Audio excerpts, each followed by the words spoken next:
Exactly right. Educate the people that's listening right now. These veterans that have been through war have been through something traumatic. It's very traumatic. It's hard to talk about unless you've been there. Right. Uh, and so the it's something that every wartime veteran needs counsel with. Hmm. A lot of veterans say they don't need nothing, but they do. Deep down, there's problems that they had maybe not have surfaced yet, but will Hmm. eventually. That's what our clinic up there is for, to help these guys, because they're all from the VA center. They're professionals and they know what they're doing. It takes a love for country, community, state. It takes a love for, the U.S. of A. to be willing to lay down your life for this country. And we need to support our veterans. We need to support them with love and compassion and just help them. Yes, and I appreciate the public now. It has gotten more patriotic over the last few years, and so that has helped. I know in my case, uh, during Vietnam, it was a bad situation, but people come up now and they'll shake your hands, they'll congratulate you, they'll talk to you. And I'm glad to see that because the veterans are not at fault for what happens. Right. And we need to support all veterans of all eras, no matter when they served, where they served. A veteran is a veteran. People don't realize the amount of people that gave their life in Vietnam. They have no idea. It's unbelievable. A lot of children do not even know what Vietnam was. A lot of children, and it's bad to say, do not even know what veterans are. Mm.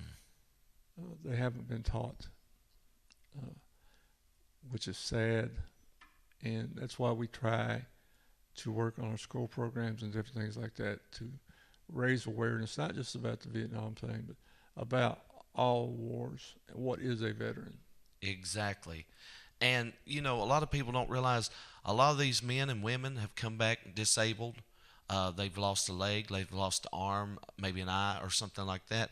They've got disabilities. Every veteran, I think, has some type of disability. A lot of them are physical. That's true. There's a lot of mental disabilities. There's a lot of unphysical physical disabilities, which means that you might see somebody and they look normal, but they've probably got something inside, some type of problem. I found that true over the years by doing this type of work. People that you would think, well, there's nothing wrong with him, but then when you get down and you start talking to them and you start digging, you find out things, and that's when you can tell.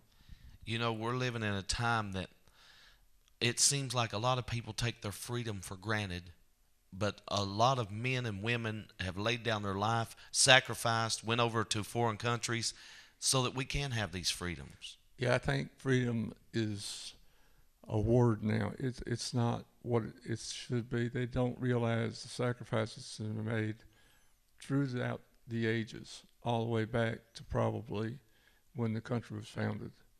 There's been sacrifices all the way. Men and women who who are normal people have laid down their lives so that we can be free, so that we can go out here and do what we want to do, so we can practice our form of religion, so we can speak Mhm. what we need to say. People don't understand that, and that's what we try to get back to. What are some goals that the DAV would like to see reached, helping people in different areas? What are just some guidelines and goals that you've got in mind? Some of our goals is number one, we want to reach out to all veterans of all eras. Right now, the veterans we're trying to reach out are Iraqi, Afghanistan. The younger veterans, we're trying to get them trying to get them into the medical center. Uh, a lot of them don't know for one reason or another. We're trying to get them involved in the DAV or some type of organization that can help them, not just comradeship, but can also help them with different problems that they may have. Mm. The best thing that happened to me was getting involved in a veterans organization because those are people that I can relate to that can relate to me. Right. And And we should support our veterans in every step of the way, and our Army, Navy, Air Force, Marine, and National Guard. Even right now, we need to support them as well. Yeah, we need to support all branches of service, regardless of what it is, because all branches of service now, are on call to go anytime, anywhere. And people don't understand it. They think, for example, the National Guard is just somebody that gets called out to maybe take care of a flood or fires or things of that nature, which could be true. That's what they were originally set up for. But now they are called to active duty just as soon as just like somebody that was in the regular military. Exactly. And we've been through some hard wars, and it's still in some places our troops and soldiers are there. They're stationed there, and it's an ongoing thing, to keep our country safe and to keep our neighborhoods safe.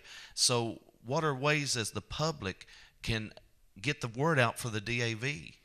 The way that the public can help is just by word of mouth, just to talk to people, because we have a lot of veterans in this area. Kentucky has one of the largest veterans groups, or veterans population, I should say.